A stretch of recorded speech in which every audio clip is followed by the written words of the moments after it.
Ano yan? Kita-kita naman tayo ng score. Lupit ah.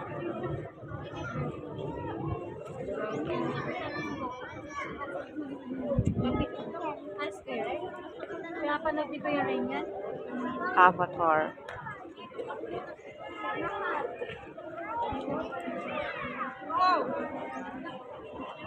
Katao naman sa kanya.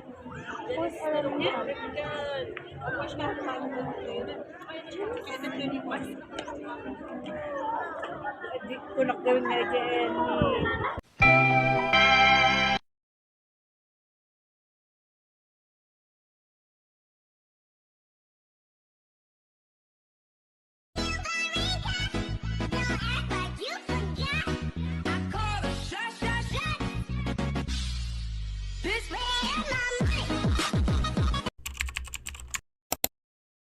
Importanteng balansehin yung buhay at trabaho. Minsan kasi nasosobrahan na tayo sa trabaho eh. Nakakalimutan na natin kung paano mabuhay.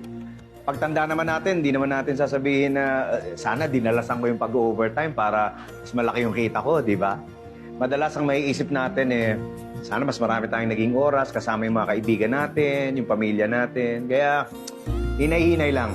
Mas importante ang buhay kesa sa hanap buhay.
Papansin ka.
Diyan na po sila.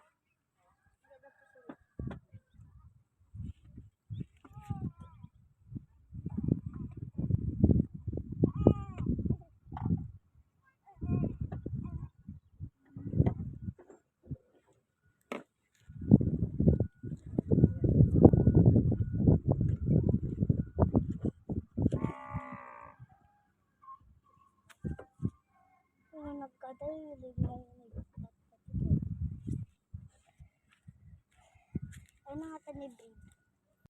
Bakit mas marami nagsasabi na mas maganda yung kabataan noon? Eh hindi pa naman putok na putok yung internet noon.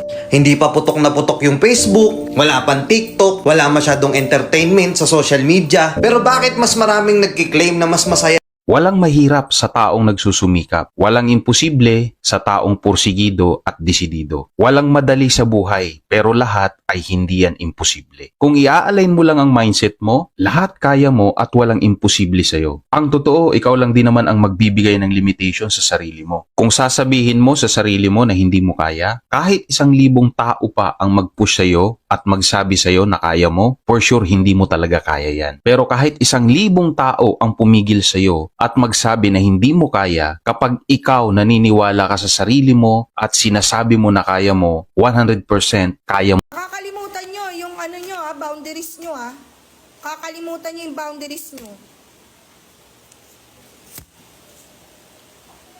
Una sa lahat, hindi nyo kami binabayaran dito para magtau-tauhan at gawin yung robot at gawin yung katatawanan sa harapan.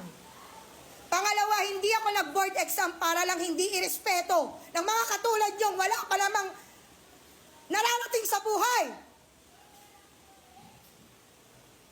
Ang kakapal ng mga mukha nyo.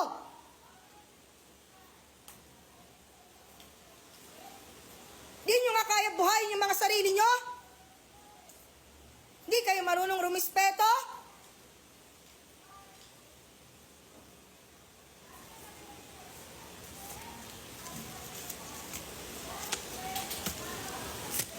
Mag-board exam din kayo para malaman nyo kung hanggang saan kayo.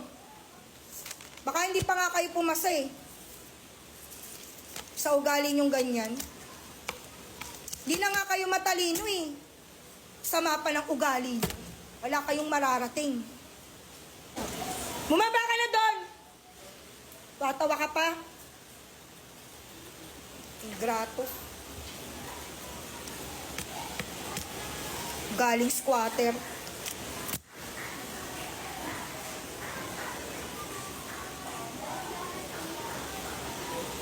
Nang mararating sa buhay.